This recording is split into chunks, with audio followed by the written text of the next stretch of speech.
একজন মানুষের জীবনে মানবিকতা, সামাজিকতা এবং মুসলিম হিসাবে তার চরিত্রের কতকগুলো সুনিপুণ ধারাবাহিকতা আছে। আমরা আজকে সংক্ষিপ্ত সময়ে রসুল আরবি সাল্লাল্লাহু আলাইহি ওয়াসাল্লামের 60টি সহিহ হাদিস থেকে একজন মানুষের জীবনের মানবিকতা, সামাজিক দায়িত্ব এবং মুসলিম চরিত্রের স্বরূপ কিরকম হতে পারে 60টা হাদিসের আলোকে এই বিষয়টা আমরা একদম সংক্ষিপ্ত সময়ে জেনে নেওয়ার জন্য চেষ্টা করব। এক নম্বরে যেটা রাসূল আরবি সাল্লাল্লাহু আলাইহি ওয়াসাল্লাম ছোট্ট কথায় একটা হাদিস বলেছেন, তিনি ছিলেন জাওয়ামিউল কালিম। অল্প কথায় অধিক প্রকাশ করার ক্ষেত্রে আসমানের নিচে জমিনের উপরে আল্লাহর নবীর মতো ব্যক্তিত্ব সম্পন্ন কোনো সৃষ্টিকে আল্লাহ সৃষ্টিই করেন নাই। সুবহানাল্লাহ। তিনি হচ্ছেন সর্বকালের সর্বশ্রেষ্ঠ সৃষ্টি। অল্প কথায় যিনি এত বলে গেছেন যে তার দুই বাক্যের কথা কিয়ামত পর্যন্ত ব্যাখ্যা হতেই থাকবে, কিন্তু এর ভিতরের রস, এর ভিতরের মজা, এর ভিতরে শিক্ষা ফুরাবে না। সুবহানাল্লাহ। নবী করিম সাল্লাল্লাহু আলাইহি সাল্লাম বলছেন, তোমাদের মধ্যে সর্বোত্তম মানুষকে, তার পরিচয় জেনে রাখো। খায়রুন নাস আনফাউহুম লিন-নাস। মানুষের মধ্যে উত্তম মানুষ তো সে যে মানুষের মধ্যে অপর ভাইয়ের জন্য কল্যাণ করে। সুবহানাল্লাহ। আল্লাহ রাব্বুল আলামিন কোরআনুল কারীমের মধ্যে বড় করে বলেছেন, দুনিয়ার মানুষ জেনে রাখো, আদম আলাইহিস সালাম থেকে কিয়ামত পর্যন্ত মানুষজন ধারাবাহিকভাবে কোনো না কোনো পয়গম্বরের পরে আসার কারণে ওই পয়গম্বরের উম্মতের পরিচয় নিয়ে থাকবে, কিন্তু মুহাম্মাদুর রাসূলুল্লাহ সাল্লাল্লাহু আলাইহি সাল্লামের পরে আর কোনো উম্মত নাই। আল্লাহ বলছেন, আদম আলাইহিস সালাম থেকে ঈসা আলাইহিস সালাম পর্যন্ত কত হাজার বছর আগে দুনিয়া সৃষ্টি হয়েছে, আল্লাহ ছাড়া কেউ বলতে পারে না। আপনি যত প্রেডিকশন করেন, এগুলো একটা প্রেডিকশনের কোনো ভ্যালু নাই। আল্লাহ রাব্বুল আমিন ছাড়া এটা কেউ জানে না কত দিনে সৃষ্টি হয়েছে, কত মানুষ এসেছে, কত পয়গম্বর আল্লাহ প্রেরণ করেছেন। কিন্তু আল্লাহ গ্যারেন্টি দিচ্ছেন, যত উম্মত আসুক আর যত পয়গম্বর আসুক, কুনতুম খায়রা উম্মাতিন উখরিজাত লিন-নাস।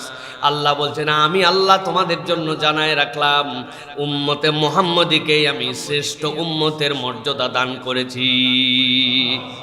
কেন এই মর্যাদা দান করা হলো? আল্লাহ নিজেই ব্যাখ্যা করে দিয়েছেন, উখরিজাত লিন-নাস। তুমি কেবল তোমার জন্য সৃষ্টি হও নাই, তুমি কেবল তোমার পার্সোনাল লাইফের জন্য সৃষ্টি হও নাই। উখরিজাত লিন-নাস, তুমি মানবতার জন্য সৃষ্টি হয়েছো। আল্লাহ রাব্বুল আমিন বলছেন, এই মর্যাদা যেটা তোমাকে দেওয়া হলো, হাবিবে করিম নবী সাল্লাল্লাহু আলাইহি সাল্লাম সেটার ব্যাখ্যা করতেছেন, তুমি কেমনে তোমার সেই মর্যাদাটা ধরে রাখবা।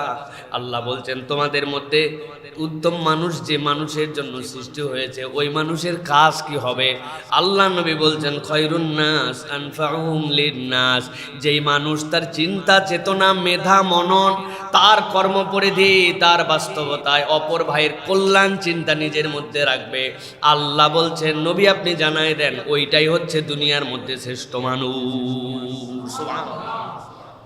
আপনার ধ্যান, জ্ঞান, চিন্তা, চেতনা শ্রেষ্ঠত্বে যদি যেতে হয়, অ্যাজ এ হিউম্যান বিং হিসেবে আল্লাহর কাছে যদি আপনাকে উপস্থাপিত হতে হয়, আপনার চিন্তা থাকবে যে আমার দ্বারা মানুষের জন্য সবচেয়ে বেশি কল্যাণ কিছু হয়, সেই চেষ্টাটাই হবে আমার কাজ। সুবহানাল্লাহ। আমি যাই করি না কেন, সেই চেষ্টাটাই হবে আমার কাজ।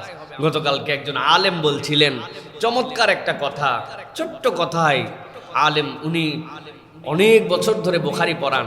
বলছেন, ব্যবসা করো, ব্যবসাতে কোনো সমস্যা নাই, দুনিয়া করো, কোনো সমস্যা নাই, কিন্তু দুনিয়ার জন্য তোমার হাত হবে, দুনিয়ার জন্য তোমার এই হাত হবে, পা হবে, সব হবে, কিন্তু দিলটা আল্লাহর সাথে লাগানো থাকবে। এই হাত পায়ের কাজ ব্যবসা দিয়ে হয়ে যায়, আর দিলটা আল্লাহর সাথে জুড়ায় থাকবে। তো আপনার দুনিয়ায় অনেক বাস্তবতা থাকবে, কিন্তু আপনার দিলের জুড়ানো চিন্তা থাকবে যে আমার দ্বারা যেন অপর একটা ভাই, অপর একটা মানুষ যেন উপকৃত হয়। এই চিন্তা যার, নবী বলছেন শ্রেষ্ঠ মানুষের স্থান হচ্ছে তার। সুবহানাল্লাহ। আল্লাহ রাব্বুল আমিন এই জন্য কোরআনুল কারীমের সূরা বাকারার মধ্যে বলছেন, দুনিয়ার মানুষ জেনে রাখো, وأنفقوا في سبيل الله ولا تلقوا بأيديكم إلى التهلكة وأحسنوا إن الله يحب المحسنين। আল্লাহ বলছেন, ও দুনিয়ার মানুষ, আমি আল্লাহ তোমারে সম্পদ দিলাম, আমি আল্লাহ তোমারে আবার নির্দেশ দিলাম, আমার দেওয়ার সম্পদ থেকে তোমার দায়িত্ব হচ্ছে আনফিকু ফি সাবিলিল্লাহ, আল্লাহ রাস্তায় ব্যয় কর বান্দা, ব্যয় কর। এই সম্পদকে কুক্ষিগত করে রাখিস না, মনে করিস না এই সম্পদের মালিক তুই বান্দা।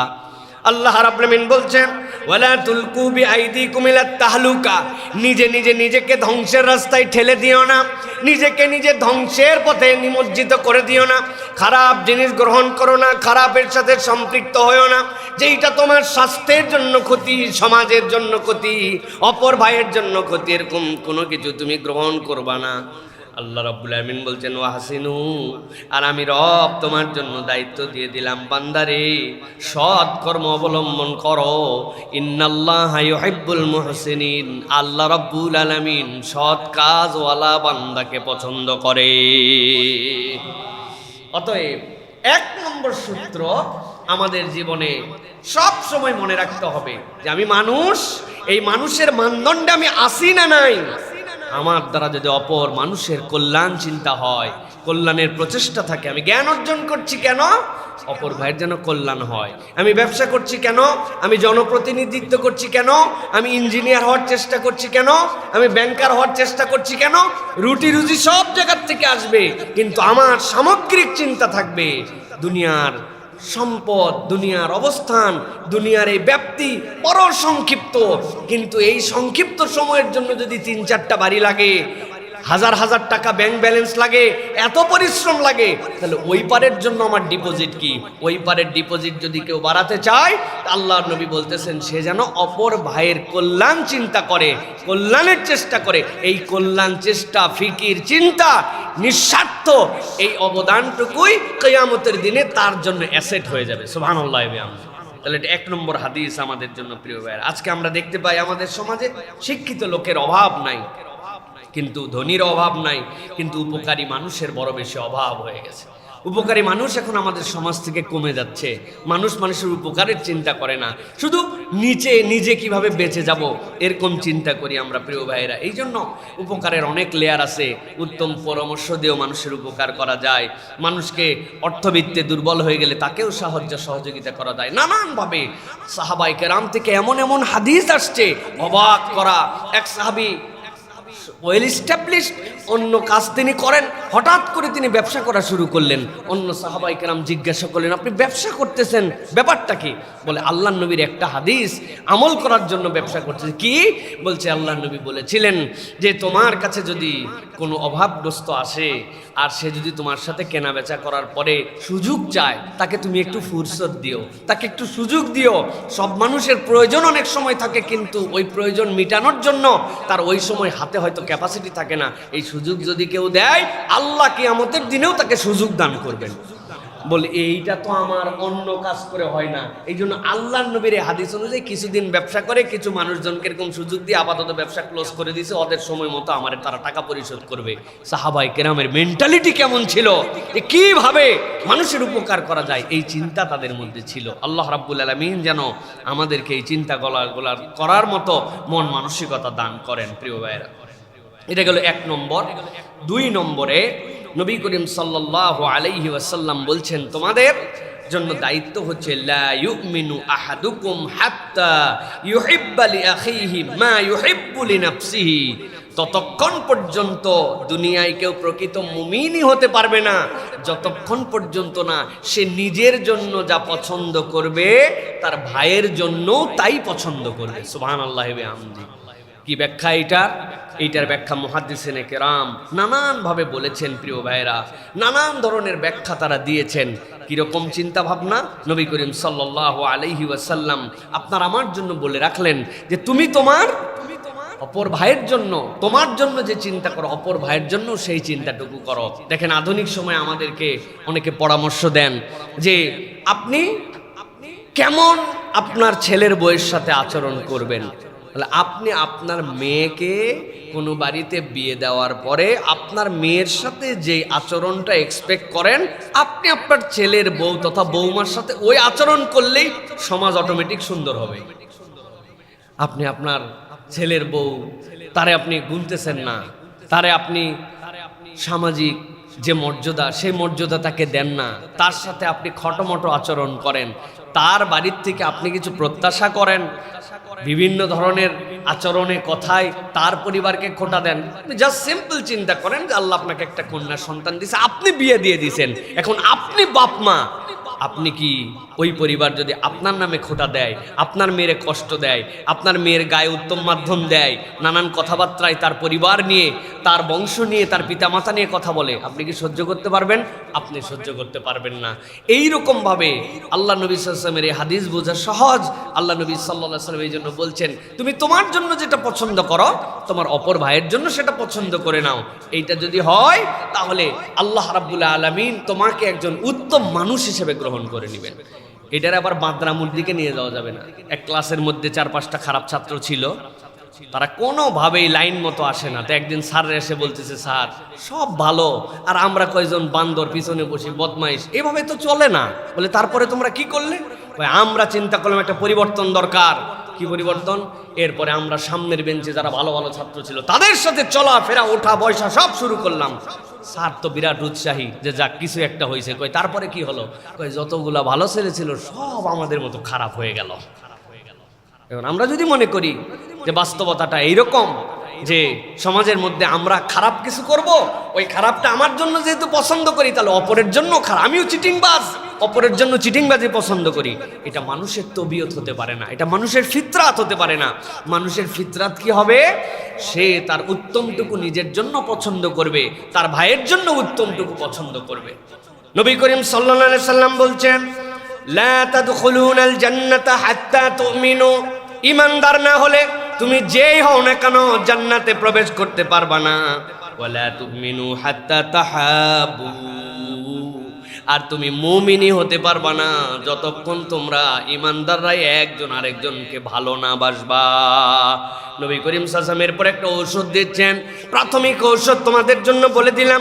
আলা আদুল্লুকুম আলা শাইইন ইযা ফাআলতুমুহু তাহাবাবতুম, এমন কোন আমল কি প্রাথমিকভাবে তোমাদেরকে বলে দিব নাকি যেইটা করতে শুরু করলে পরস্পর তোমরা ভালোবাসতে শুরু করবে, ভালোবাসলে ঈমান আসবে, ঈমান আসলে জান্নাতে যাওয়ার রাস্তা সুগম হবে। নবীজি সাল্লাল্লাহু আলাইহি ওয়াসাল্লাম বলছেন, আফসুস সালাম বাইনাকুম, ঈমানদাররা নিজেদের মধ্যে সালামের ব্যাপকতর প্রচলন করে দাও, এটার দ্বারা তোমাদের মধ্যে আল্লাহ ভালোবাসা সৃষ্টি করে দিবেন, এই ভালোবাসা তোমাদেরকে জান্নাতে নিয়ে যাবে। সালাম মানে কি? সালাম মানে হচ্ছে আপনি তার জন্য দিল থেকে কল্যাণের দোয়া করছেন, রহমতের দোয়া করছেন, বরকতের দোয়া করছেন আপনি।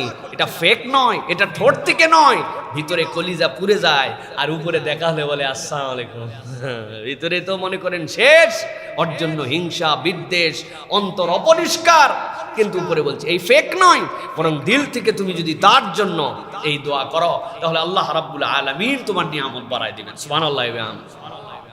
একটা ভিডিও দেখলাম, পাগল ছাগলে তো দেশ ভরা। ইন্ডিয়ার এক পাগল ছাগল নাকি ফোনকে জিজ্ঞাসা করছে আসসালামু আলাইকুম, বললে ফোন উত্তর দেয় ওয়ালাইকুম আসসালাম, কিন্তু তাদের একটা বিখ্যাত ডায়লগ আছে ইন্ডিয়ানদের, পার্শ্ববর্তী দেশের, কিন্তু সেইটা বললে সেটার উত্তর আর দেয় না সে। এই জন্য সে খুব রাগ যে আইফোন সহ এগুলো ফোন নিষিদ্ধ করা দরকার, যে আমাদের এইরকম একটা মারদাঙ্গা স্লোগান দিলাম, সেই স্লোগানের কোনো উত্তর আসলো না। প্রিয় ভাইয়েরা, সালাম ইউনিভার্সাল বিউটি, এই সালাম দিয়ে ঈমান আনছে, এরকম ঘটনাও আছে এই দুনিয়াতে যে সালামের বিউটি শুনে বাপ মারা গেছে, সকালবেলা দারোয়ান বলছে গুড মর্নিং, বলছে আমার বাপ গত রাত্রে মরছে, আজকে আমার কেমনে গুড মর্নিং হয়? ড্রাইভার আসার পরে বলছে গুড মর্নিং, যে দেখে সেই গুড মর্নিং বলে, আর ওর বাপ মারা গেছে গত রাত্রে, অন্ত্যেষ্টি ক্রিয়ার জন্য সে যাবে এখন, যে কিভাবে এই মরণ হওয়ার পরে তার জন্য কিভাবে শেষকৃত্য অনুষ্ঠান করবে, এগুলো নিয়ে সে ব্যস্ত, আর যে দেখে সে তারে গুড মর্নিং বলে। এক ট্যাক্সি ড্রাইভার ট্যাক্সিতে ওঠার পরে তারে ভুল করে মুসলমান বেচারি সালাম দিয়েছে আসসালামু আলাইকুম, ওর কাছে খটকা লাগছে যে কি বললো, ডু ইউ মুসলিম? ইয়েস। তুমি কি বললে? This is the first greeting of a Muslim. What's the meaning of that? Peace be upon to you. বলছে how do you know that my dad was died yesterday night? কিভাবে তুমি জানো যে গত রাত্রে আমার বাপ মরে গেছে? বলছে আমি কেমনে জানবো? কয় তুমি তাহলে বললে কেমনে যে আপনার প্রতি শান্তি হোক, রহমত হোক, গড আপনার প্রতি ব্লেসিংস দেখ। এই কথাটা তার দিলের মধ্যে দাগ কাটছে যে মুসলমানদের ব্যাপারে এত অপপ্রচার শুনি, এত বাজে কথা শুনি, মুসলিমরা এত কিছু। তার নাম্বারটা রেখে দিছে, অনেকদিন পর তার সাথে যোগাযোগ আবার করছে। ওই যে বিউটি অফ ইসলাম সালাম, যে সে জানে না কিছু না, কিন্তু তার উপরে এমন একটা কথা বলছে যেই কথাটা তার মনোরাজ্যে বিশাল প্রভাব বিস্তার করছে। এরপরে সেই ব্যক্তিটা মুসলমান হয়ে গেছে। সুবহানাল্লাহ। আমি কেমনে মুসলিম হইলাম, এটা একটা সিরিজ আছে ইশাতে ইসলাম কুতুবখানার থেকে, এটা একটা পাবলিকেশন আছে। প্রায় 500 নন মুসলিম কিভাবে তারা ইসলাম দেখে, ইসলামের ছোট্ট ছোট্ট বিধান দেখে মুসলমান হয়েছেন। সুতরাং প্রিয় ভাইয়েরা, আমরা প্রকৃত মুমিন হওয়ার জন্য নিজের জন্য যেটা পছন্দ করব, আমি নিজে ধোঁকা নিতে পছন্দ করি না, তাহলে অপর ভাই আমার দ্বারা ধোঁকাবাজি হোক। আমি নিজে ভেজাল খাওয়া পছন্দ করি না, আমার ভাই কেমনে আমি তার কাছে ভেজাল বিক্রি করব। আমি কারো কাছ থেকে ধোঁকা নিতে পছন্দ করি না, আমি কেমনে তারে ধোঁকা দিব। এই মেন্টালিটি যদি আমাদের মধ্যে আসে তাহলে পরিবর্তন সম্ভব। তাছাড়া এইটা পরিবর্তন আমাদের মধ্যে সম্ভব হবে না। নবী করিম সাল্লাল্লাহু আলাইহি ওয়াসাল্লাম উসুল বলে দিয়ে গেছেন এইটা। প্রিয় ভাইরা, বাজারের মধ্যে বাজার করছে, বাজার করার পরে ছোট মাছ, পাতাশি মাছ, অনেক দামি মাছ, এখন 1 কেজি পাতাশি মাছ কিনছে 1200 টাকা দিয়া। কেনার পরে সন্দেহ হয়েছে, 1200 টাকা দিয়ে মাছ কিনলাম, ওজন তো কম কম লাগে। বাইরে যায় অন্য জায়গায় মাপাইছে, মাপায় দেখে যা ভাবছিল তাই, 750 গ্রাম পার হয়, 800 গ্রাম হয় না। আইসে ধরছে, বদমাইশ, এত দামি মাছ তুই ব্যাক করলে 1 কেজির জায়গায় 800 গ্রাম দিয়ে আমারে ধোকা দিলি। মাশাআল্লাহ বলতেছে, আকাশের দিকে তাকায় দেখেন চৈত্র মাস, কি রোদের রোদ, হাই রে গরমের গরম। মাথা ঠিক আছে? মাথা ঠিক না থাকলে গরমে একটু ভুলভাল হয়। যে বেটা কিনছে ওই বলছে, ভাই বুঝলাম তোর মাথা ঠিক নাই, কিন্তু একটা জিনিস বুঝলাম না, এত গরম, মাথা ঠিক নাই, 1 কেজির মাল তুই 800 গ্রাম দিলি, 1 কেজির মাল তুই 100 কেজি দিলি না কেন? কই গরম হলেও কি অত গরম হয়েছে? গরম হলে অত গরম হয় নাই। এই যে ধোঁকাবাজি, আপনি আপনার নিজের জন্য এটা পছন্দ করবেন না, অথচ আপনি ওজনে কম দিয়ে দিচ্ছেন, আপনি ফাঁকি দিয়ে দিচ্ছেন, আপনি মানুষকে এমন বাজে জিনিস খাওয়াচ্ছেন যেটা আপনার সন্তানকে আপনি ওই বিষ পান করাবেন না, অথচ আপনি বিষ দিচ্ছেন। আপনি কলার দোকানদার, আপনি কার্বাইড দিয়ে আপনি জেনে বুঝে ঘরের মধ্যে বন্ধ করে দিয়ে আপনি বিষাক্ততা দিয়ে সেটা পাকায় দিচ্ছেন। আপনি জেনে বুঝে আমের একটু চেহারা বাড়ানোর জন্য, চকচকা করার জন্য, একটু বেশি দিন যেন এটা থাকে, ওর মধ্যে এমন বিষাক্ততা দিচ্ছেন ওটা হাজার ধুয়ে ওখান থেকে যায় না। এমন হেভি মেটাল ইউজ করতেছেন যেটা কিডনির রোগীদেরকে বাংলাদেশের প্রত্যেকটা ঘরে ঘরে সৃষ্টি করে দিচ্ছে, একটা করে কিডনির রোগী হয়ে যাচ্ছে তারা। হাজার হাজার মানুষ কি কারণে অসুস্থ হচ্ছে ডাক্তার আইডেন্টিফাই করতে পারে না। তার শরীরের মধ্যে এইগুলো জার্ম ঢুকে গেছে যেইগুলা মানুষ কল্পনা করতে পারে না, এইগুলো আমি দিচ্ছি। আল্লাহ নবী সাল্লাল্লাহু আলাইহি ওয়াসাল্লাম এই জন্য বলছেন, লা ইউমিনু আহাদুকুম হাত্তা ইউহিব্বা লিআখিহি মা ইউহিব্বা লিনাফসিহি। তুমি তোমার অন্তরের জন্য যা পছন্দ করো ওইটা অপর ভাইয়ের জন্য যদি পছন্দ না করো তাহলে তুমি মুমিনই হতে পারো নাই। আমার নামাজ, আমার কালাম, আমার হজ, আমার দান, আমার যাকাত, আমার নফল ইবাদত, আমার দাড়ি টুপি কোথায় যাচ্ছে? তাহলে আমি তো মুসলমানের তালিকার থেকে বের হয়ে গেছি। এই জন্য খুব সাবধান হতে হবে প্রিয় ভাইরা। মায়ের কিন্তু মুসলমানদের ডবল হবে। কিভাবে? ভাই সাধারণ চোর চুরি করছে, জুতা ধরা পড়ছে, ধোলাই দিয়ে দিয়েছেন, পুলিশে দিয়ে দিয়েছেন, কিন্তু পুলিশের ইউনিফর্ম পরে চুরি করছে। চিন্তা করেন, এরপরে ধরে 1 চক্কর মার, পরে দেখে এটা ভুয়া, পুলিশই না, ইউনিফর্ম 2 নম্বর। তাহলে মায়ের কি পরিমাণ হবে বুঝেন তো আপনি? যে তুই বেটায় একে তো চুরি করছিস, আবার 2 নম্বর আইনের লোকের পোশাক পরে তুই 2 নম্বরে চুরি করছিস, এই পোশাকটা পর্যন্ত ভুয়া পুলিশ তুই। তা আমি ডাঁটে বলে যাচ্ছি, আমি মুসলমান, ইয়াকা নাবুদু ওয়া ইয়াকা নাস্তাইন, আল্লাহ একমাত্র তোমারই ইবাদত করি, তোমার কাছেই একমাত্র আমি নিবেদন করতেছি, সাহায্য চাচ্ছি। আল্লাহ বলছেন পুরা ধরিবাজ, ও মানুষকে ঠকায়, ধোকা দেয়, খাদ্যে ভেজাল দেয়, 2 নম্বর করে, অপর ভাইয়ের অকল্যাণ চিন্তা করে, নিজের জন্য যা পছন্দ করে না, নিজে ওইটা দেখলে খাবে না।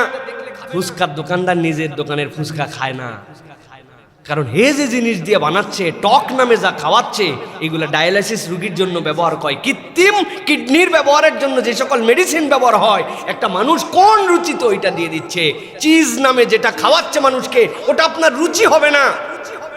কি মানুষ মুমিন পরিচয় দিচ্ছি, ইমানদার পরিচয় দিচ্ছি। এই জন্যই অনেকেই বলে, আমিও মাঝে মাঝে বলি, ইসলাম আমাদের কাছে আছে কিন্তু আমরা মুসলমান হতে পারি নাই। আর অনেক বিধর্মী দেশে তাদের কাছে ইসলাম নাই কিন্তু তারা মুসলমানিত্ব নিয়ে আসে। কথা ঠিক কিনা? পরিবর্তন হতে হবে প্রিয় ভাইরা। এই জন্য পরিবর্তন এটা কেবল আমাদের জন্য, আমার জাতি বাঁচানোর জন্য, ইমান বাঁচানোর জন্য, জান্নাত জাহান্নামেরই প্রশ্ন এটা। আপনার এই ভেজাল এবং এই হারাম এখান থেকে আল্লাহ আমাদের যেন বোঝার তৌফিক দান করেন। প্রিয় ভাইরা, এটা আমাদের জন্য খুব গুরুত্বপূর্ণ বিষয়। প্রিয় ভাইরা, 2 নম্বর বিষয় গেল। 3 নম্বর যেটা সংক্ষেপে বলি সেটা হচ্ছে নবী করিম সাল্লাল্লাহু আলাইহি ওয়াসাল্লাম আমাদের জন্য একটা প্রাইম টাস্ক দিয়েছেন মানবিক সামাজিক মুমিন হওয়ার জন্য। নবী বলছেন, মান কানা ইউমিন বিল্লাহ ওয়াল ইয়াউমিল আখির ফালইউকরিম জারাহ। কেউ যদি আল্লাহর প্রতি বিশ্বাস করে আর যদি কিয়ামত দিবসে তার ভরসা থাকে, সে যেন তার প্রতিবেশীকে সম্মান করে, সে তার প্রতিবেশীর সাথে যেন উত্তম আচরণ করে। সুবহানাল্লাহি ওয়া বিহামদিহি। আজ আমরা দেখতে পাই আমাদের প্রতিবেশী ক্ষুধার্ত থাকে, আমাদের প্রতিবেশী এমন অবস্থায় থাকে, আমাদের প্রতিবেশীর এমন দুর্দশা থাকে, আর তার পাশে অট্টালিকা নিয়ে একজন থাকে। নবী করিম সাল্লাল্লাহু আলাইহি সাল্লাম বলছেন, কেউ যদি পেট ভরে খেলো আর তার প্রতিবেশী অভুক্ত থাকলো, আল্লাহ রাব্বুল আলামিনের কাছে সে ঈমান নিয়ে উঠতে পারবে না। প্রিয় ভাইরা, বড় ভয়ঙ্কর বিষয়।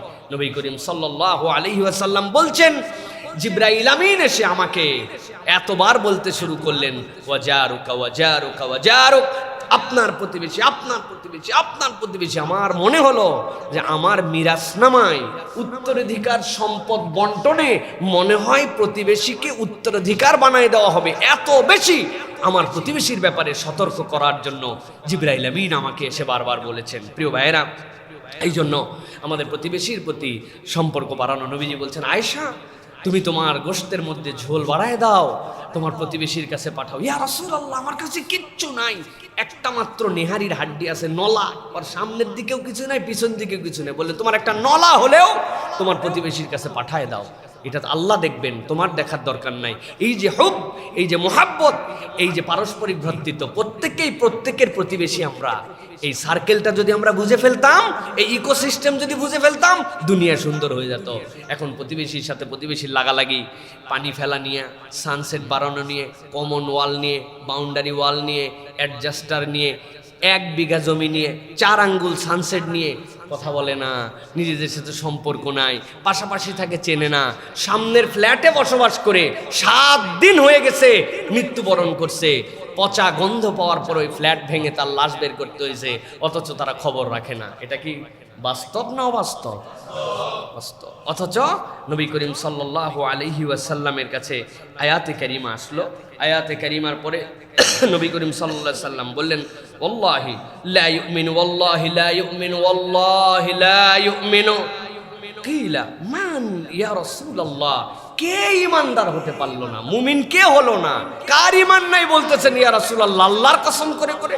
নবীজি বলছেন, আল্লাযী লা ইয়ামানু জারুহু বাওয়াইকাহু, যার অনিষ্ট থেকে তার পড়শি নিরাপদ না, সে যত বড় মুমিনের পরিচয় দেখ, সে ঈমানদার হতে পারে না।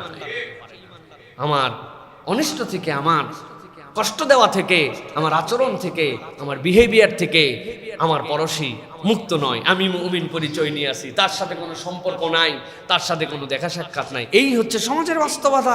এটা হচ্ছে পুঁজিবাদী সমাজ, এটা হচ্ছে আধুনিক সাম্রাজ্যবাদী সমাজ, এটা হচ্ছে আধুনিক এখনকার সময়ের যে যার নফস নিয়ে বাঁচবে এই সমাজ। কিন্তু রাসূলুল্লাহ সাল্লাল্লাহু আলাইহি ওয়াসাল্লামের সমাজ এইটা ছিল না। আল্লাহ রাব্বুল আলামিন বলছেন, একটা আয়াতে কারিমা ছোট্ট শুধু একটা কথা বোঝানোর জন্য বলি। আল্লাহ রাব্বুল আলামিন কুরআনুল কারীমের সূরা নিসার 36 নম্বর আয়াতের মধ্যে বলছেন, ওয়াবুদুল্লাহা ওয়া লা তুশরিকু বিহি শাইআন ওয়া বিল ওয়ালিদাইনি ইহসানা। আল্লাহ রাব্বুল আলামিন বলছেন, আমি তোমাদের জন্য দায়িত্ব দিলাম, আল্লাহর ইবাদত করো, তার সাথে কোনো রকম শিরিক করো না, আর এরপরে তোমরা তোমাদের পিতামাতার সাথে ইহসান করো। আল্লাহ এরপরে বলছেন, ওয়াবিদিল কুরবা ওয়াল ইয়াতামা ওয়াল মাসাকিন ওয়াল জারি দিল কুরবা ওয়াল জারিল জুনুবি ওয়াস সাহিবি বিল জামবি ওয়াবনিস সাবিল। আল্লাহ বলছেন এরপরে দায়িত্ব দিয়ে দিলাম তোমাদের নিকট আত্মীয় ইয়াতিম মিসকিন এবং তোমার নিকট প্রতিবেশী আর দূর প্রতিবেশী এই মানুষগুলার সাথে আল্লাহ বলছেন আমি আল্লাহ দায়িত্ব দিলাম ইহসান করো, আমি আল্লাহ দায়িত্ব দিলাম এই মানুষগুলার খোঁজ খবর রাখো। ওয়া মা মালাকাত আইমানুকুম, আর যদি তোমাদের অধিভুক্ত কোনো দাস দাসী চাকর চাকরানি তোমাদের অধীনস্থ কর্মচারী থাকে তাদের সাথেও তোমরা উত্তম আচরণ করো। আল্লাহ বলছেন ইন্নাল্লাহা লা ইউহিব্বু মান কানা মুখতালান ফাখুরা। আল্লাহ বলতেছেন রব্বুল আলামিন কখনো কোনো অহংকারী কখনো কোনো উদ্ধত চরিত্রের নিজে হামবড়াই করে এরকম লোককে আল্লাহ পছন্দ করেন না। রব্বুল আলামিন কঠিন কথা বলেছেন। প্রথমে আল্লাহ দায়িত্ব দিচ্ছেন ইবাদত করো, ইবাদতের মধ্যে আল্লাহর সাথে ইবাদতে শিরিক না করা যেরকম দায়িত্ব, বাপ মায়ের সাথে যেরকম সদাচরণ করা দায়িত্ব, নিকট আত্মীয় দূর আত্মীয় নিকট পড়শি দূর পড়শি তাদের খোঁজ খবর নেওয়া দায়িত্ব। আর মুফাসসিররা বলছেন আল্লাহ শেষে বলেছেন ইন্নাল্লাহা লা ইউহিব্বু মান কানা মুখতালান ফাখুরা। আল্লাহ বলছেন আল্লাহ উদ্ধত অহংকারীকে, আল্লাহ রাব্বুল আলামিন দাম্ভিক অহংকারী ব্যক্তিকে পছন্দ করেন না। তার মানে এই কাজ যদি আপনি না করেন আল্লাহর কাছে আপনি দাম্ভিক হিসাবে পর্যবেক্ষিত হবে। নাউযুবিল্লাহ। হযরত আয়েশা সিদ্দিকা রাদিয়াল্লাহু তাআলা জিজ্ঞাসা করলেন রাসূলুল্লাহ সাল্লাল্লাহু আলাইহি ওয়াসাল্লামকে, ইয়া রাসূলুল্লাহ আমার এই দিকেও একটা বাড়ি আছে এই দিকেও একটা বাড়ি আছে, তাহলে আমার নিকট প্রতিবেশী কে? নবীজি বললেন আকরাবু ইলাইকাল বাব, তোমার কাছে দরজা যেই বাড়ির কাছে ওইটাই হচ্ছে তোমার নিকট প্রতিবেশী। আমার বাড়ির চারিদিকে আছে, আমি কার কাছে নিকট প্রতিবেশী হবে? এই যে প্রতিবেশীর সাথে সম্পর্ক স্থাপন করা, ভালোবাসা। আপনাদের কাছে বহুবার গল্প শুনিয়েছি। আমার মা আমাকে পাট শাক রান্না করার পরে দিতে পাঠাইছে পাশে বাড়িতে। আমি তো পাট শাক নিয়ে যাব না, কারণ আগের পাট শাক যে তিতার তিতা, এখনকার পাট শাক আর তিতা নাই। আগে কৃমি হলে পাট শাক খাওয়াতো। কি ভাই পূর্বের লোকজন আছেন? আমার তো খুব বেশি বয়স না, এটা হোহা করেন আপনারা, তাছাড়া লোকজন মনে করবে হুজুর আন্দাজি বলতেছে। আগে কৃমির ওষুধ ছিল। এই সময়ে আনারসের চিকন ভিতরের যে মুখের পাতা যেগুলো নিচে সাদা, ওগুলো সেইচা এর মধ্যে রস বান করে এর মধ্যে বাচ্চাদেরকে খাওয়াতো। আপনাদের মনে খাওয়ায় নাই, কিন্তু আমাদেরকে এগুলো খাওয়াইছে। খাওয়াইছে চাচা? এই যে আমার একটা লোক পাইছি, একটা ঠিক ঠিক করে উঠছে। আমার মা বলছে যাও লাল শাক নিয়ে যাও, এই পাট শাক নিয়ে যাও। না এই শাক নিয়ে যাওয়া যাবে না, আন্দাজি তিতা শাক মানুষের বাড়ি দেয় নাকি? বলে গাধা কোথাকার, আমার বাড়িতে আজকে প্রথম পাট শাক রান্না হয়েছে, পাশের বাড়িতে দিবসের তিতা না মিষ্টি তোর দেখার দরকার কি? তোরে বলছি তুই দিয়ে আয়। আগে তিতা পাট শাক মানুষের বাড়িতে দিয়ে আসতো। হ্যাঁ, একটা পেয়ারা আব্বা লাগাইছে, কাজী পেয়ারা, এত বড় একটা পেয়ারা হয়েছে। ওই পেয়ারা 4 ভাগ করছে মা করে, ওই পেয়ারা 2 চাকা করে পাশের বাড়িতে পারছে। আমি বললাম মা কাটা পেয়ারা জীবনে মানুষের বাড়িতে দেয় এইরকম জীবনে দেখি নাই, তোমার সব দুনিয়ার আলগামি।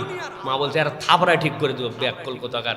এই পেয়ারা আল্লাহ আমাদের বড় একটা পেয়ারা দিয়েছে। আশপাশের মানুষজন তারা প্রত্যেকবার আমার বাড়িতে আসছে, দেখছে গেছে। এই ছিল ভালোবাসা, এই ছিল সৌহার্দ্য।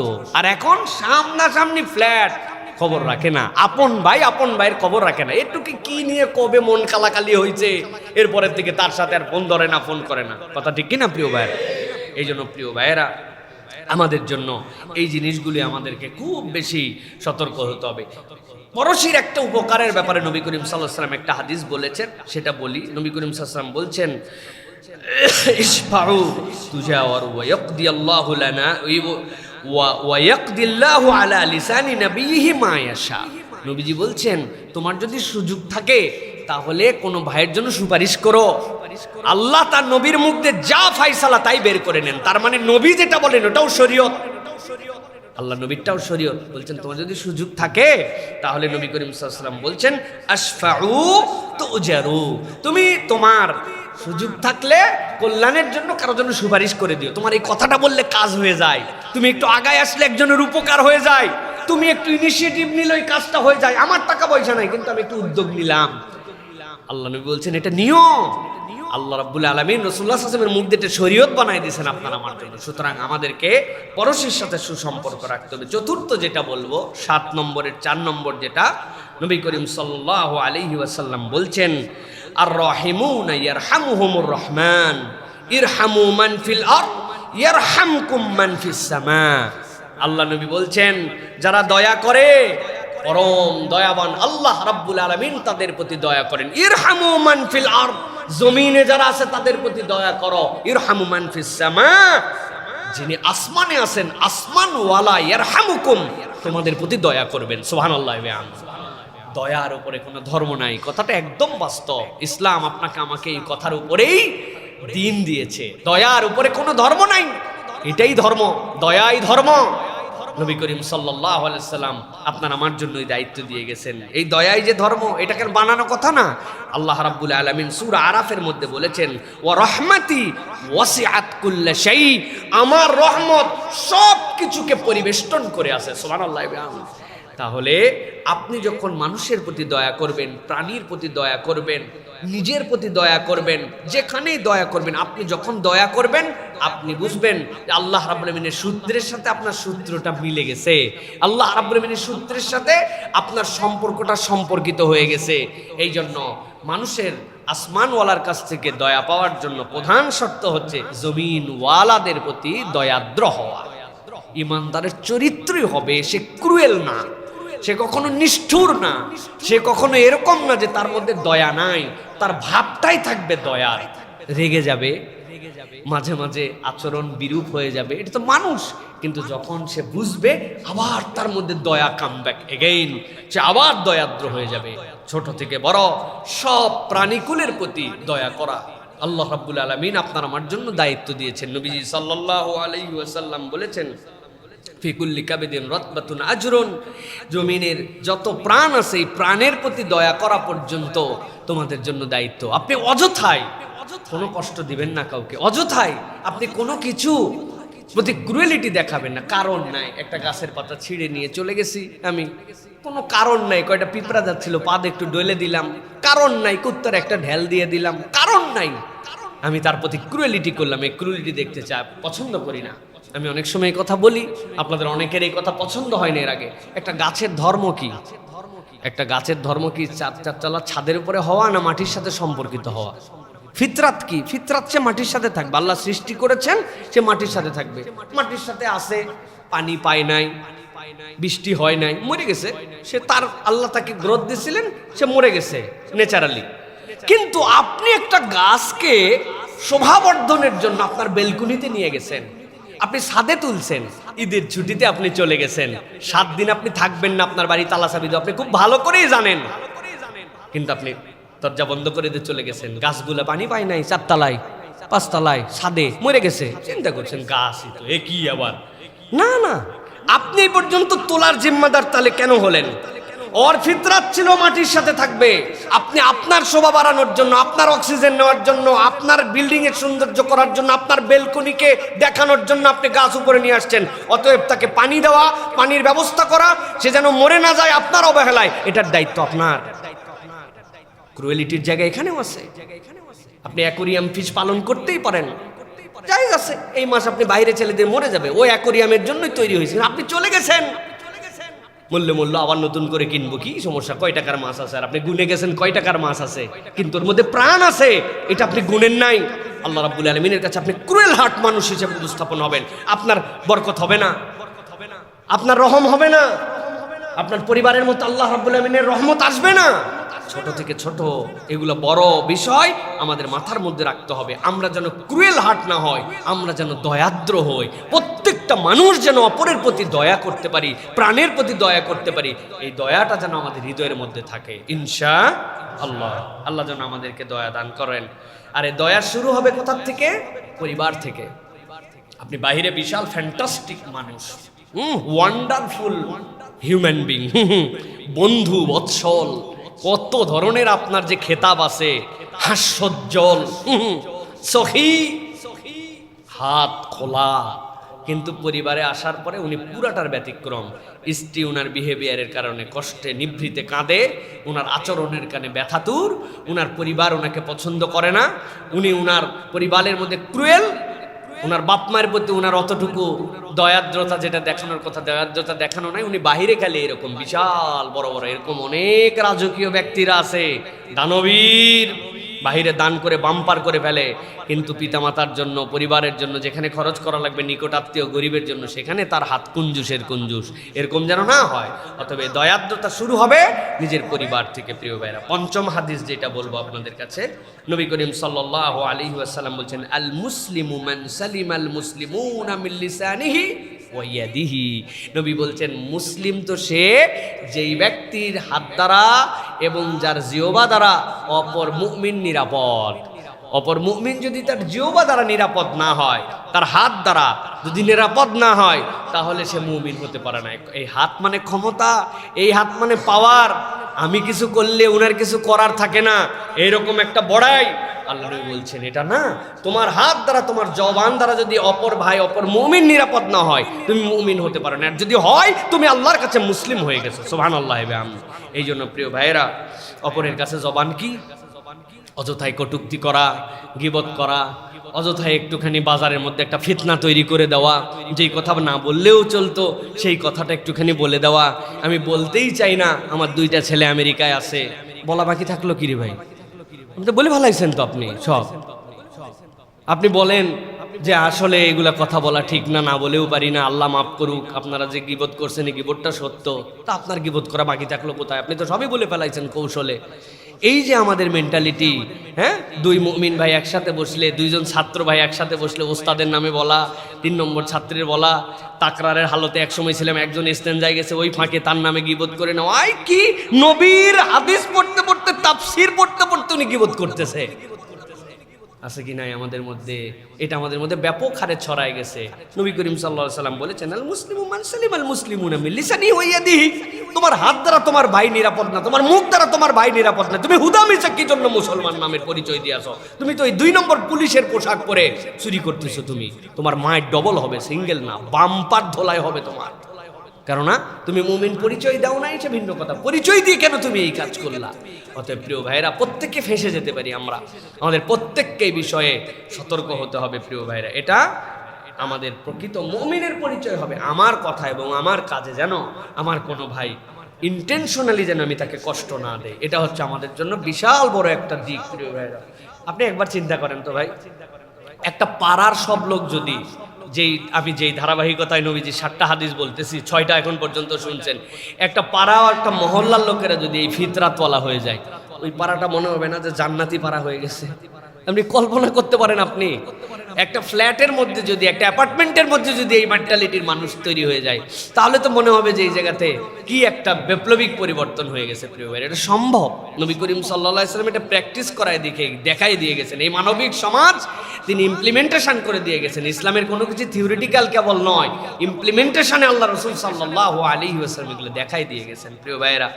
এরপরে নবী করিম সাল্লাল্লাহু আলাইহি ওয়াসাল্লাম বলছেন, ষষ্ঠ যেটা তোমাদের জন্য দায়িত্ব, সেটা কি? ইন্নাস সিদকা ইয়াহদি ইলাল বির ওয়াল বিররা ইয়াহদি ইলাল জান্নাহ। আল্লাহ নবী বলছেন, নিশ্চয় সত্যবাদিতা তোমাদের কল্যাণের দিকে নেয়, আর কল্যাণ তোমাদেরকে জান্নাতে ঢুকায় দেয়। সুবহানাল্লাহ। হাদিসের মোরাল কি? মোরাল হচ্ছে মুমিন সত্যের পক্ষে থাকবে, সত্য কথা বলবে, এর বিপরীত যা কিছু তার সাথে তার সম্পর্ক থাকবে না। সত্য এবং সত্যবাদিতার পক্ষে সেই ব্যক্তি থাকবে। মুমিন দুনিয়ায় এসপার ওসপার হয়ে যাবে, সে কখনো মিথ্যার দিকে যেতে পারে না। কিন্তু আপনি খেয়াল করে দেখেন, আজকের দুনিয়া যত কিছু, আপনি যদি বলেন দুর্নীতি, ঘুষ, প্রতারণা, আমানতের খেয়ানত, এগুলো কিভাবে হয়েছে ভাই? সব কিছুর সাথে মিথ্যা জড়িত, কথা ঠিক কিনা? আপনি যা কিছু দেখবেন সব কিছুর সাথে মিথ্যা জড়িত। এবং সবচেয়ে মিরাকলিক ব্যাপার, আপনি দেখবেন আল কিযব উম্মুজ যুনুব, বলা হয় না যে মিথ্যা হচ্ছে পাপের মা। বলার কারণ কি ভাই? এই মিথ্যা আরো নতুন নতুন মিথ্যাকে ভূমিষ্ঠ করে। এটার ব্যাখ্যা জানেন? এটার একটা ছোট্ট ব্যাখ্যা আছে আমার কাছে, একদম ছোট্ট, লেম, এর থেকে নিচের ব্যাখ্যা আর নাই। 1 লক্ষ কয়েক টাকা হাওলাত নিয়েছে একজনের কাছে, পাওনাদার আসলে সে টাকা দেয় না, চালাকি করে, মিথ্যা কথা বলে। তো একদিন পাওনাদার তার বাড়িতে এসে ডাক দিছে, আসেন আসেন ভাই। ভিতরে ওই লোক আছে, কিন্তু বাইরে আসার সাহস করতেছে না, এখন টাকা দিতে পারবে না, ওয়াদা খেলাপকারী। ভিতরে তার ছোট বেটা আছে, বেটারে বলছে, যায় বল যে আব্বা বাড়িতে নাই। দরজা খুলে বলছে যে চাচা আপনি তো আব্বারে ডাকতেছেন। আব্বা বলল আব্বা বাড়িতে নাই। এখন আব্বা বললো আব্বা বাড়িতে নাই, এই কথা যদি বেটা বলে, এরপরে বোঝেন তো ভাই এই মিথ্যাকে প্রতিহত করার জন্য আপনার কি পরিমাণ আরো মিথ্যা বলা লাগবে। এই জন্য মিথ্যা কেবল মিথ্যায় সৃষ্টি করে যায়। এই জন্য ইমানদারের চরিত্র হবে, কখনো আমরা মিথ্যার সাথে থাকবো না। আপনি 3 দিন প্র্যাকটিস করেন, 7 দিন প্র্যাকটিস করেন, আমার জবান মিথ্যা মুক্ত করে দিব। নবী করিম সাল্লাল্লাহু আলাইহি ওয়াসাল্লাম আরো ভয়ঙ্কর ভয়ঙ্কর কথা বলছেন। সব গন্ধ আমরা শুনতে পাই না, সব কিছু আমরা দেখতে পাই না।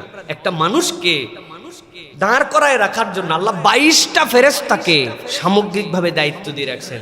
দেখতে পাই তো না ফেরেশতা হরহর করে হাঁটে বেড়ায়। ইস আল্লাহ, অল্পের জন্য চোখটা বেঁচে গেল। আপনি মনে করছেন এমনি বেঁচে গেল? আপনার চোখে লাগার হার বেশি না বাঁচার হার বেশি? হিসাব করে দেখেন বাড়ির যায়। আর একটু হলেই গেছিলাম, এই হার বেশি না লাগার হার বেশি? লাগে একবার, বাঁচেন 99 বার। আল্লাহ রাব্বুল আমিন ফেরেশতাদের প্রোটেক্ট করেন। এটা বলার উদ্দেশ্য হচ্ছে সবকিছু আপনি দেখেন না। নবীজি বলছেন কোন মানুষ যখন মিথ্যা কথা বলে তার মুখ দিয়ে এমন দুর্গন্ধ বের হয়, ওই গন্ধ তুমি চিনতে পারো না, কিন্তু এটার স্মেল আছে, ওইটার দুর্গন্ধ আছে। আমি একবার কোন জায়গায় ক্যালিফোর্নিয়ায় অথবা কোনো এক জায়গায় একটা সায়েন্স মিউজিয়ামে, ক্যালিফোর্নিয়াতে সায়েন্স মিউজিয়ামে গেছিলাম। যাওয়ার পরে বলে যে হুজুর এইটার সামনে দাঁড়ান। কি বলে? এটা হচ্ছে থার্মাল, আপনার শরীরের কোন কোন অংশতে হিট বের হচ্ছে আপনি এখানে ডিটেক্ট করে দেখতে পারবেন দাঁড়ালে, যে আপনার সবচেয়ে। আমি তো সামনে দেখায় দেখি পুরা শরীর আমার অবয়বটা ছায়ার মতো হয়ে গেল, আর পুরাটাই হচ্ছে কমলা কালার আর লাল কালার, সব জায়গার থেকে হিট বেরোয় মানুষের। সুবহানাল্লাহি বিহামদিহি। তো এটা তো আমি দেখতে পাই না, কিন্তু আমার হিট বের হয়ে মেটিনে ডিটেক্ট হয়ে যাচ্ছে। নবী করিম সাল্লাল্লাহু আলাইহি ওয়াসাল্লাম বলছেন মিথ্যা কথা বলো, তোমার মুখ দিয়ে এমন দুর্গন্ধ বের হয় তোমার ফেরেশতা তোমার কাছে থাকে না। তুমি আল্লাহর কাছে দোয়া করো, তোমার দোয়া কবুল হয় না, তোমার আমল কবুল হয় না, কিচ্ছু কবুল হয় না। ওই দুর্গন্ধে ফেরেশতা তোমার কাছে থাকতে পারে না। এই গন্ধ যদি সত্যি সত্যি আক্ষরিক অর্থে আমাদের আতর যেরকম সুগন্ধ, এর ব্যতিক্রম কোনো বদগন্ধ হতো, তাহলে এই মসজিদে আজকে বসে থাকার সুযোগ আমাদের ছিল না। কথা ঠিক কিনা ভাই? আমাদের মধ্যে মিথ্যা আছে না নাই? তবে মাঝে মাঝে মিথ্যা বলা লাগে। আধুনিক দুনিয়ায় একটা ব্যবসা করবেন আপনি, মিথ্যা ছাড়া কেমনে চলবে ভাই? তাই না? এটা ব্যবসাটা মিথ্যা বলা লাগে। আমাদেরকে বুঝায় অনেকে এরকম করে। প্রিয় ভাইরা, আল্লাহ আমাদের সকলকে মিথ্যা থেকে হেফাজত করেন। নবীজি কি বলেছেন তাহলে? ইন্নাস সিদকা ইয়াহদি ইলাল বির। তুমি সত্যবাদীদের সাথে থাকো, সত্যবাদিতার সাথে থাকো, তোমাকে নেকির পথে নিয়ে যাবে এই সত্যবাদিতা। ওয়াল বির ইয়াহদি ইলাল জান্নাহ, এই নেক তোমাকে জান্নাতে ঢোকায় ছেড়ে দিবে। সুবহানাল্লাহি ওয়া বিহামদিহি। তরিকা একদম সহজ, একদম সহজ। ষষ্ঠ যেটা নবী করিম সাল্লাল্লাহু আলাইহি ওয়াসাল্লাম 7 নম্বরে যেটা বলছেন, আজকে যেটা বলে শেষ করব, সেটা হচ্ছে নবী করিম সাল্লাল্লাহু আলাইহি ওয়াসাল্লাম বলছেন ইত্তাকিল্লাহ হাইসুমা কুনত। যেখানেই থাকো, যে হালতেই থাকো, আল্লাহকে ভয় করো। আল্লাহ নবী সাল্লাল্লাহু আলাইহি ওয়াসাল্লাম বলছেন ওয়াতবি'স সাইয়্যাত। আর তোমরা মন্দ কাজ যদি হয়ে যায়, এটার সাথে একটা কাজ করো, আল হাসানাত তামহুহা। তোমরা এই মন্দ হয়ে গেলে ভালো কাজ করো। নিশ্চয়ই জেনে রাখো, মন্দের পরে কল্যাণকর কাজ তুমি যদি করো, তাহলে ওই মন্দকেই কল্যাণ মিশাই দিবে। এইটাকে ডাস্টারের মতো, এইটাকে আল্লাহর পক্ষ থেকে তোমার আমলনামা থেকে দূর করে দিবে। সুবহানাল্লাহি ওয়া বিহামদিহি। নবী করিম সাল্লাল্লাহু আলাইহি ওয়াসাল্লাম বলছেন ওয়া খালিকিন নাসা বিখুলুকিন হাসান। আর জেনে রাখো, তোমরা মানুষের সঙ্গে উত্তম আচরণ করো। এই মানুষের সাথে উত্তম আচরণ যদি করো, এটাও তোমার গুনাহকে মুক্ত করে দিবে। সুবহানাল্লাহি ওয়া বিহামদিহি। আল্লাহ রাব্বুল আমিন কোরআনুল কারীমের মধ্যে আপনার আমার জন্য জানায় দিচ্ছেন, মানুষকে আল্লাহ রাব্বুল আমিন ডাক দিয়েছেন ইয়া আইয়ুহাল ইনসান বলে। যারা আরবির পণ্ডিত তারা বলেছেন ইনসান শব্দটা 2টা শব্দ থেকে আসতে পারে। একটা হচ্ছে নিসিয়ান, মানে এই মানুষগুলা হচ্ছে ভুলে ভরা। আরেকটা হচ্ছে উনাস, উনাস মানে হচ্ছে ভালোবাসায় ভরা। রব্বুল আলামিন যে মানুষকে ইনসান বলে ডাক দিলেন, যে শব্দকে চয়েস করলেন এখান থেকে, তার মানে মানুষের ভুল হবেই। মানুষ ভুলে ভরায় মানুষ, এটাই মানুষের জিন্দেগি। কিন্তু আল্লাহ রাব্বুল আমিন একটা কৌশল বলে দিচ্ছেন। আল্লাহ বলছেন ওয়াকিমিস সালাতা তারাফাইন নাহারি ওয়া যুলাফাম মিনাল লাইল ইন্নাল হাসানাতি ইউযহিবনাস সাইয়্যাত যালিকা যিকরা লিয-যাকিরিন। আল্লাহ বলছেন ও দুনিয়ার মানুষ, আমি তোমাদের জন্য জানাই দিয়া রাখলাম, যে আল্লাহ মানুষকে সৃষ্টি করলেন ওই আল্লাহ বলছেন ওয়াকিমিস সালাহ তরাফাইন নাহার ওয়া যুলাফাম মিনাল লাইল, দিনের উভয় প্রান্তের নামাজ বাদ দিও না। একটা তোমার জন্য ফজর আর একটা তোমার জন্য এশা, এই দিনের দুই প্রান্তের নামাজ কখনো বাদ দিও না। আল্লাহ বলছেন এইটা তোমার জন্য বিশাল বড় কল্যাণ। আল্লাহ রাব্বুল আলামিন বলছেন ওয়া যুলাফাম মিনাল লাইল, আর রাতের কিছু অংশ সালাত তুমি আদায় করো। এইটার ব্যাখ্যা দুইটা, ফরজ নামাজের দিক দিয়ে এশাও হতে পারে রাতের প্রথম নামাজ, আবার রাতের মধ্যে তাহাজ্জুদের নামাজ। আল্লাহ বলছেন তুমি সব সালাতে সংরক্ষণ করবে, এইগুলাকে স্পেশাল মর্যাদা দিয়ে রাখো। আল্লাহ বলছেন ইন্নাল হাসানাত ইউযহিবনাস সাইয়্যাত, সারাদিন যা পাপ করো বান্দা সন্ধ্যার ওই নামাজ ওটা যদি হাসানাত হিসাবে মঞ্জুর হয়ে যায়, আর সারা রাত্রের অংশে যদি তোমার ভুল হয়, ওই সকালের অংশের ফজরের সালাত যদি হাসানাত হিসেবে কবুল হয়ে যায়, আল্লাহ বলছেন আমি তোমার জন্য জানাই দিয়ে রাখলাম তোমার যাবতীয় অন্যায়গুলোকে হাসানাত দ্বারা আল্লাহ মিটায় দিবে।